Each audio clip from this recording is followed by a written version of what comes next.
Европа биримдиги Борбордук Азия жана Монголия менен стратегиялык кызматташтыкты чыңдоого кызыкта. Бул тууралуу саясатчылар Европарламенттин делегациясынын Брюссельдеги жыйынында билдиришти. Депутаттар аймактардын өнүгүү тарыхына токтолуп, бүгүнкү күндө аталган өлкөлөр Европа менен Азияны байланыштырган көпүрө сыяктуу экенин белгилешти.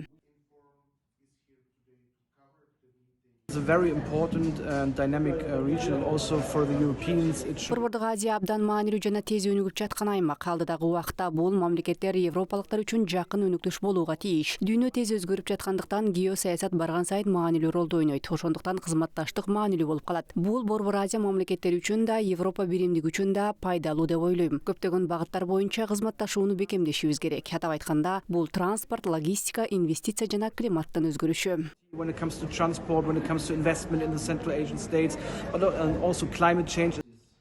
Өз кезегинде Казакстандын Бельгиядагы элчиси Маргулан Баймухан европалык саясатчылардын мамлекет башчысынын Казакстан элине кайрылуусунун негизги пункттары менен тааныштырды. Ал өлкөдө реформалар ийгиликтүү болуп, мамлекеттик жана банктык кызматтарды санариптештирүү ыкчам жүрүп жатканын белгилеп өттү. Буга кошумча Казакстан Европа кызматташтыгынын транспорт, энергетика, айыл чарба тармагындагы өнүгүү келечегине жана өтө маанилүү темаларга токтолду. Жыйындын соңунда Борбордук Азия жана Монголия элдеринин этно-маданий көргөзмөсү уюштурулду. Анда Казак хандыгын чагылдырган байыркы европалык карталар сунушталды.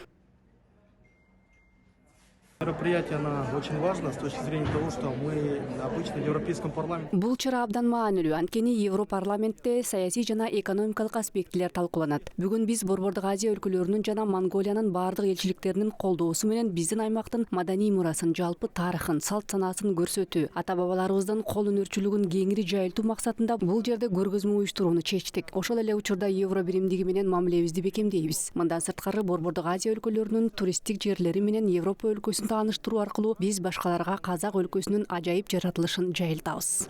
Наших отношений с Европейским Союзом, в то же время показывая туристические аттрактивы Центральной Азии. Мы, естественно, представляем Казахстан.